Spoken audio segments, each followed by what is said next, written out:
नमस्कार, स्वागत है आप सभी का चुनाव आज तक में। आपके साथ मैं हूं शशि तुषार शर्मा। लोकसभा चुनावों में दूसरे चरण की वोटिंग पूरी हो चुकी है। देश के 12 राज्यों और एक केंद्र शासित प्रदेश में चुनाव के दूसरे चरण का मतदान हुआ है।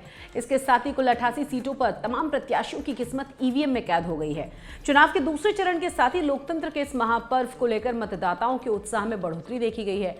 चुनाव में वोट डालने की बात आते ही एक चीज सबसे जरूरी लगती है और वो है वोटर ID कार्ड। लेकिन ऐसे कई लोग हो सकते हैं जिनके पास वोटर ID कार्ड ना हो, या वो अपने साथ लाना भूल गए हो, या वोटिंग का समय निकला जा रहा हो उस समय और उनके पास कार्ड ना हो। ऐसे में सवाल ये उठता है कि वोटर ID कार्ड ना होने पर भी क्या चुनाव में वोट डाले जा सकते हैं? जवाब है जी हाँ। चुनाव आयोग मतदाताओं को बगैर वोटर ID कार्ड के भी वोट डालने का विकल्प देता है। आज की चुनावी क्लास में हम बात करेंगे इसी मुद्दे के बारे में। वोटर ID कार्ड रखे बगैर भी आपका मताधिकार सुरक्षित होता है। दरअसल वोटर ID कार्ड के जरिए वोटर्स की पहचान की जाती है ताकि कोई दूसरा शख्स सही मतदाता के स्थान पर वोट न डाल पाए, यानी फर्जीवाड़ा ना हो। लेकिन दूसरे फोटोयुक्त सरकारी पहचान पत्र भी वोट डालने में काम आ सकते हैं। आइए नजर डालते हैं कि वोटर ID कार्ड के स्थान पर वो कौन कौन से पहचान पत्र हैं जिनका इस्तेमाल आप कर सकते हैं अपने मताधिकार का प्रयोग करने के दौरान। अगर आपके पास आधार कार्ड है, पैन कार्ड है, पासपोर्ट है या ड्राइविंग लाइसेंस में से कोई भी एक है तो आप अपना वोट डाल सकते हैं। इसके अलावा बैंक या पोस्ट ऑफिस से जारी फोटोयुक्त पासबुक है, नेशनल पॉपुलेशन रजिस्टर यानी कि NPR के द्वारा जारी स्मार्ट कार्ड है, मनरेगा का जॉब कार्ड है, केंद्र सरकार की योजना के तहत जारी हेल्थ इंश्योरेंस स्मार्ट कार्ड भी इसमें काम आ सकते हैं। साथ ही सर्विस ID कार्ड, फोटोयुक्त पेंशन डॉक्यूमेंट या MP MLA और MLC के लिए जारी आधिकारिक I कार्ड आपके पास अगर हैं तो भी मतदान किया जा सकता है। हालांकि वोट डालने के लिए इतना ही भर काफी नहीं है। अगर आपके पास वोटर ID कार्ड, आधार कार्ड या ऊपर लिखे हुए तमाम वाजिब पहचान पत्र हैं, लेकिन आपका नाम मतदाता सूची में नहीं है तो आप वोट नहीं डाल सकते। यानी वोटर लिस्ट में आपका नाम मौजूद हो तो ही आप इन तमाम डॉक्यूमेंट्स की मदद से अपनी पहचान साबित करके वोट डाल सकते हैं।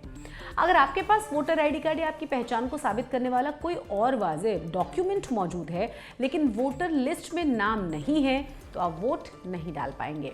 मतदाता सूची में आपका नाम है या नहीं, इसकी जांच को भी चुनाव आयोग ने बड़ा आसान बना दिया है। अपना नाम वोटर लिस्ट में है या नहीं, ये जानकारी आप घर बैठे आसानी से चेक कर सकते हैं। इसके लिए आपको मोबाइल से सिर्फ एक SMS करना होगा।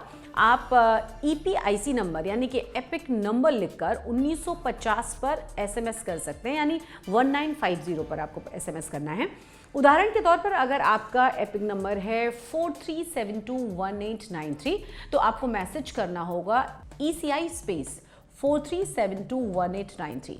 इसके अलावा आप ऑनलाइन पोर्टल पर ऐप पर जाकर भी इसकी जानकारी हासिल कर सकते हैं। अगर आपके मन में सवाल ये होगा कि आखिर एपिक नंबर है क्या होता है ये, तो एपिक नंबर हर मतदाता को दिया गया एक अल्फा न्यूमेरिक कोड है जो चुनाव के दौरान मतदाता की पहचान को सत्यापित करने में मदद करता है। ये कोड या एपिक नंबर आपको वोटर ID कार्ड के टॉप पर मिलेगा। यदि आपके पास अपना वोटर ID कार्ड नहीं है तो आप अपना एपिक नंबर पता लगाने के लिए सबसे पहले नेशनल वोटर सर्विस पोर्टल यानी कि NVPS की वेबसाइट पर जाएं। इसके बाद अपना विवरण आपको वहां भरना होगा। मसलन आप पूरा नाम भरें, पिता का नाम, राज्य, ये तमाम चीजें। उसके बाद खोज बटन पर यानी कि सर्च बटन पर आप क्लिक करें और उसी के साथ अपना एपिक नंबर स्क्रीन पर आपको जरूर नजर आ जाएगा। इस नंबर का सबसे महत्वपूर्ण उपयोग धोखाधड़ी की संभावना को कम करना है। चुनाव आयोग लोकतंत्र के महापर्व में जनता की ज्यादा से ज्यादा भागीदारी सुनिश्चित करने के लिए और भी कई तरह की सुविधाएं देता है। वोटर पर्ची और बूथ की जानकारी न होने पर आप इलेक्टोरल सर्च वेबसाइट electoralsearch.eci.gov.in पर अपना नाम खोज सकते हैं। इससे वोटर ID कार्ड में दर्ज एपिक नंबर या मोबाइल नंबर से भी खोजा जा सकता है। देश में कमोबेश हर क्षेत्र में ऑनलाइन तौर तरीकों का इस्तेमाल बढ़ने से पहले की तुलना में चीजें बड़ी आसान होती जा रही हैं। लिहाजा आम आदमी के लिए जरूरी है कि वो इन छोटी छोटी बातों की जानकारी रखे ताकि जरूरत पड़ने पर मुश्किल लगने वाली चीजें भी उनके लिए आसान हो जाए, सुगम हो जाए। उम्मीद है आपको हमारी चुनावी क्लास पसंद आई होगी। चुनावी क्लास में आप चुनाव से जुड़े हुए ऐसे ही मुद्दों के बारे में ज्यादा जानकारी हासिल कर सकते हैं। ये वीडियो अगर आपको पसंद आए तो लाइक जरूर कर दीजिएगा। साथ ही हमारे चैनल को सब्सक्राइब करना बिल्कुल मत भूलिए। नमस्कार।